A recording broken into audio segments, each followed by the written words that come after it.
Një javë pas ngritjes së tij, Bordi i Transparencës do të mblidhet këtë të njëjtë për herë të parë dhe do të dalë me një vendim lidhur me çmimin e naftës që luhatet për një javë në 214 deri në 217 lekë për litër. Ministri për Pushtetin Vendor Ervin Demo, i cili dha lajmin pas mbledhjes së qeverisë, tha se bordi po vlerëson lëvizjet e çmimeve dhe luhatjet në bursë.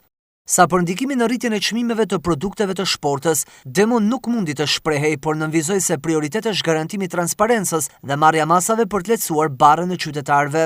Rritja e çmimit të naftës dhe aq më tepër inflacioni që sjell në produktet, në një bazë gjër, kërkon një kohë të caktuar. Gjithsesi ajo çfarë jemi duke bërë është që e para të garantojmë transparencën, që ne të garantojmë që mos ketë spekulim në treg, se kjo është gjëja e parë që ne duhet kuptojmë. Ne duhet të garantojmë që në treg nuk mund të përdoret kjo situatë për të spekuluar në kurrizë qytetarëve. E dyta, patjetër qeveria është e gatshme të marrë masat e duhura kur ne gjykojmë që situata është e tillë që bara për qytetarët ka një impakt jo të vogël dhe patjetër qeveria do të marrë masat e duhura nëpërmjet Bordit të Transparencës apo dhe institucioneve të tjera. Ministri për Pushtetin Vendor sqaroi se 9 bashki tashmë kanë shpallur zonat prioritare lidhur me paketën e maleve, ndërsa numri i qytetarëve që kanë shprehur interes është gati 500. Paketa e maleve ka për qëllim zhvillimin ekonomik lokal dhe me të nuk do të ketë tjetër sim prone, theksuar këtu edhe rastet e mbivendosjes së pronave. Pothuajse gjysmën e bashkimeve në vend kanë zonat prioritare të miratuara. Numri i interesimeve në territor tashmë është afruar numrit 500. Ka disa bashki të cilat janë në fazën përfundimtare të miratimit të kërkesave nga qytetarët, të cilat së shpejti mbarojnë afatin 45 ditor për të shpallur kandidatët të cilët më pas do të kalojnë për miratim në këshillat bashkiake. Paketa e maleve nuk është i nisëm për zgjidhjen e pronësisë. Paketa e maleve është instrument për zhvillimin lokal. Dhe në këtë ne duhet të kuptojmë dy momente që janë shumë të rëndësishme. Së pari, nuk ka në asnjë rast mundësi që paketa e maleve të mbivendoset një tokë e cila është pronë private e regjistruar. Ka zero shans. E para. E dyta, bëhet fjalë që çdo aplikant i cili ka të drejtën të aplikojë në paketën e maleve duhet të plotësojë dy kushte.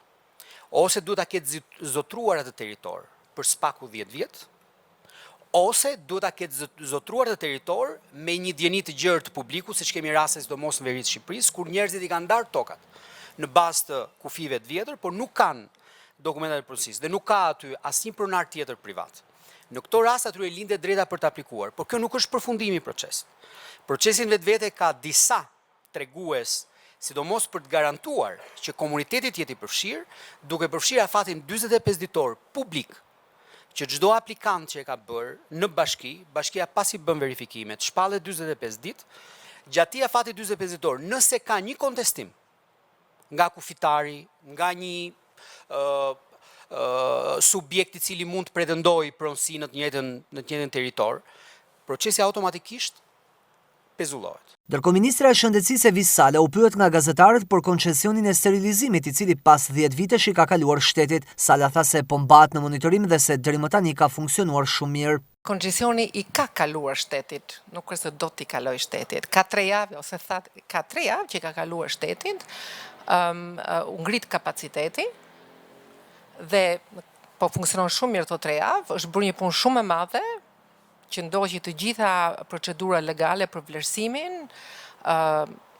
dhe mënyrës të kaloj, është ngritur shoqëria, siç e dini shtetërore, dhe po bëhet një punë shumë e mirë në këto 3 javë dhe po monitorohet në mënyrë të vazhdueshme. Qeveria synon brenda vitit 2027 të rimbursojë trajtimin për personat e prekur nga diabeti tipit 1.